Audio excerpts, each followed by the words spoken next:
రైతులకు నేను మాట ఇస్తున్నా, ఎంతైనా ఊరి పండించుకోండి, 500 రూపాయల బోనస్ అదనంగా ఇచ్చి మీ ఒడ్లు కొనే బాధ్యత మా ప్రభుత్వానికి. సన్న ఒడ్లు పండించిన రైతన్నకు క్వింటాలకు 500 రూపాయల బోనస్ ని ఈ వచ్చే సీజన్ నుంచి ఇవ్వాలని నిర్ణయించాం. సన్నాలు సన్నాయికులకు అక్కడ ఒడ్లకు 500 నువ్వు ప్రారంభించడం, ఎండింగ్ ఇచ్చడం, మళ్ళీ కేసీఆర్ దగ్గర నేర్చుకోవద్దు. ఇవన్నీ మీరు ఒడ్లకు 500 బోనస్ ఇస్తామన్నారు. 2200 ప్రతి గింజ కేంద్ర ప్రభుత్వం కొంటుంది. 500 ఇస్తారా చస్తారా మీరు డిసైడ్ చేసుకోండి.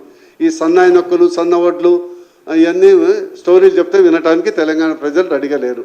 మీ గురించైనా మీరు మాట్లాడండి. మీ జర్నలిస్టులు హెల్త్ కార్డులు అయితే వేస్ట్ పేపర్ లాగా అయిపోయినాయి నాకు తెలిసి. అయితే మేము ఖచ్చితంగా చేస్తున్నామండి, సందర్శించడం కాదు. ఇప్పుడు ప్రభుత్వం, రాష్ట్ర ప్రభుత్వం ఎన్నుకున్నది, వాళ్ళ బాధ్యత. వాళ్ళు మర్చిపోతే ట్రీట్మెంట్ చేసి గుర్తు చేసే బాధ్యత మాది. మేము ట్రీట్మెంట్ చేసి గుర్తు చేస్తాము. ఎలక్ట్రిక్ షాక్ దగ్గర పోలే, ఇంకా నెక్స్ట్ ఆ షాక్ దగ్గర పోతుంది. ఈరోజు ఏమంటున్నాం, మీరు రాష్ట్ర బాధ్యత కొని కేంద్ర ప్రభుత్వానికి ఇవ్వాలి. మీరు ఓన్లీ ఈ పని కూడా చేయలేకుంటే ఎట్లానండి?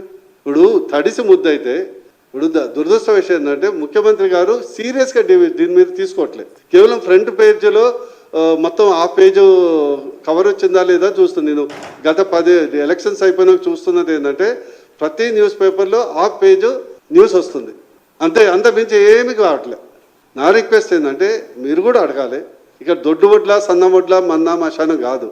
మీరు అక్కడ ముఖ్యమంత్రి పదవిలో కానీ, ఈరోజు ఉప ముఖ్యమంత్రి కాదు కానీ ప్రభుత్వంలో మీరు కూర్చున్నారు, ప్రగతి భవన్లో కూర్చున్నారు అంటే, లేదా సెక్రటరీ కూర్చున్నారంటే ఈ హామీల వల్ల కూర్చున్నారు. నమ్మక ద్రోహం చేయొద్దని నేను హెచ్చరిస్తున్నా. నమ్మక ద్రోహం చేయొద్దని హెచ్చరిస్తున్నా. సన్నవడ్లు, దొడ్డు వడ్లు చెప్పలేదు.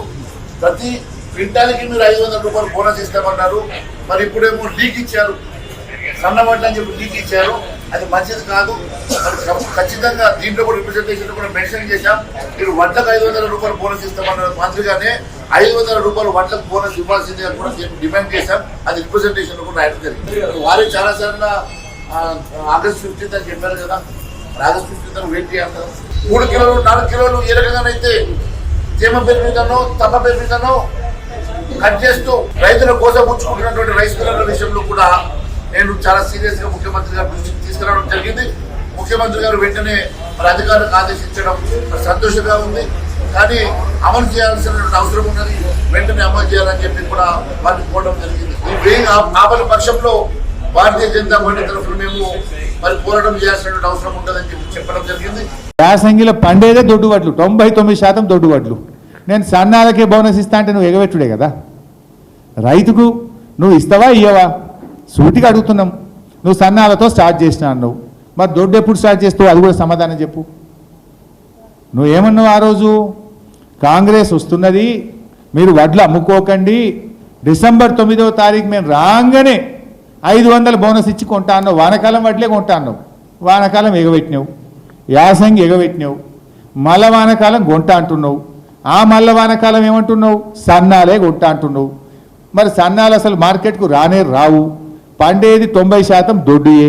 మరి ఆ దొడ్డు అన్నయ్య కొంటావా కొనవా, కొంటే ఎప్పటి నుంచి కొంటావు?